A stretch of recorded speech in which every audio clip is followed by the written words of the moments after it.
Hi, this is Jarnal Singh, and I'm gonna be walking you through my term project for Comp 2406. So basically what my application does is that it allows authenticated users to access information about the latest movies that are currently playing in theaters. Moreover, users can search for any movie to get information such as its genre, quick summary, and how other people may have rated it to decide if they like to watch it or not.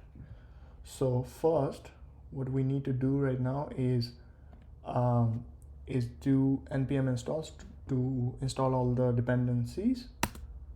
So let's do that quickly. And once everything is installed, we have the node module, and I can fire up the server using node server. So you can see it's running at this address. So let's copy paste it, and this is the website, right? So it has the logo movie lovers that we can see here as well, and the favicon icon here. Okay, and it does use a database called users, and it's in the data folder. And if I look at the database from here, if we open it up, you can see that I am able to, there's only one table in there, it's users. And if you do select star, you do see the various user. So that is the timestamp, and then that is the email, that is the user type, regular or admin, and then the last one is the hashed password. So I'm using passport module to basically figure out the authentication.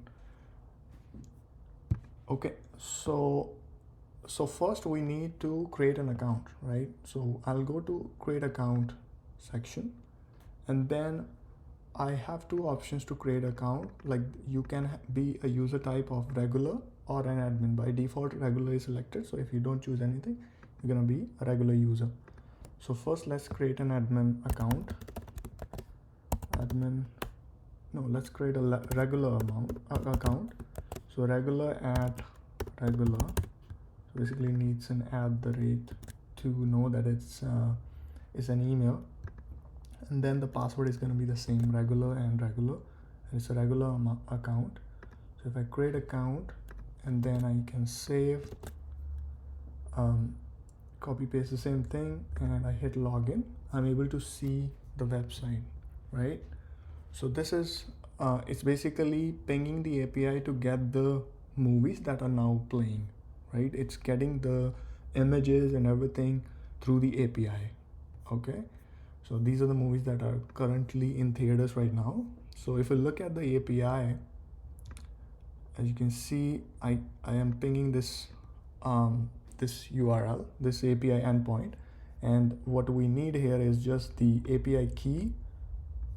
That is the required statement. We don't need anything else. So basically, when you go to the root of this URL, what the server is doing is it has constructed the now playing URL that we just see in this API, and then it just gets all the data, movie data, and then it parses it and then sends it on to the index.egs, right? And then it displays all the movies there in, with their images and their name and then what year it came.